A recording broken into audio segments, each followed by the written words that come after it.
We're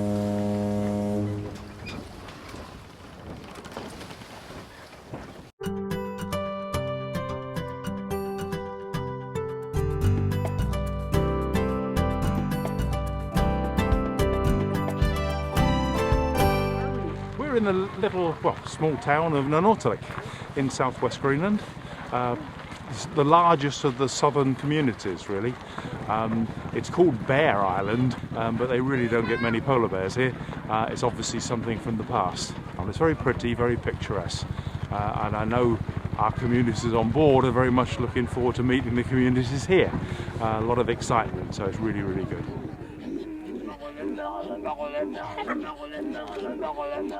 But, this is going to be a highlight of our trip, so we're really happy to be here. And to say thank you, we wanted to start with a performance by some of our team. They have some songs and some drum dancing to share with all of you.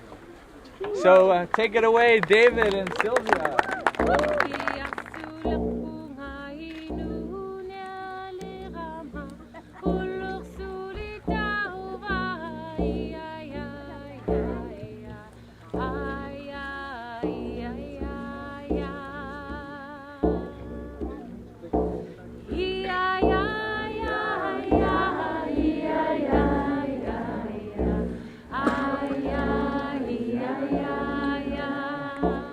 One of the great things actually still in Greenland is they still use the traditional kayaks for hunting, particularly in the north, at Karnak, Shirapalok and the villages in the north.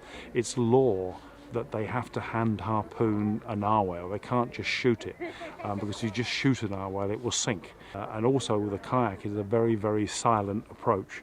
Narwhals are very nervous creatures, and motorboats they'd just be frightened off. Whereas a kayak can slide in very closely so the man can hand harpoon it. The umiak, which you saw, which I think is the only one I've ever seen floating in Greenland, there are lots in museums, is traditionally the woman's boat, and that's not a derogatory thing. That's actually because the women moved the camp while the men went in the kayaks. And a traditional umiak, certainly in the Western Arctic, it is made again of a wood frame with female walrus skins stretched over it. Normally about 5 female walrus skins to one umiak. And they're still made in little places like Little Diomede and the North Alaskan coast. The skill level is prodigious. To sit in one of these things, most people will be capsized in 3 or 4 seconds. The skill level, and also to throw the harpoon.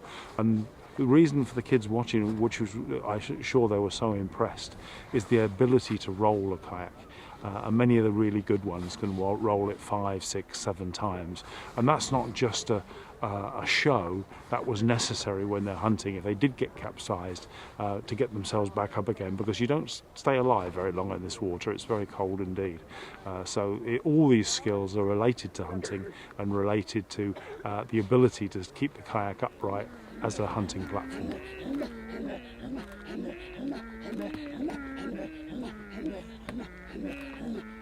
The preservation of the old way of life, I think, is really important for the students to see, so they have a better understanding of how people lived here in what you call the old days.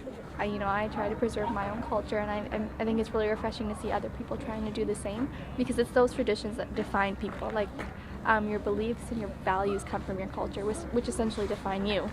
And same way, when people grow and they have their own culture, they have their own definition of themselves.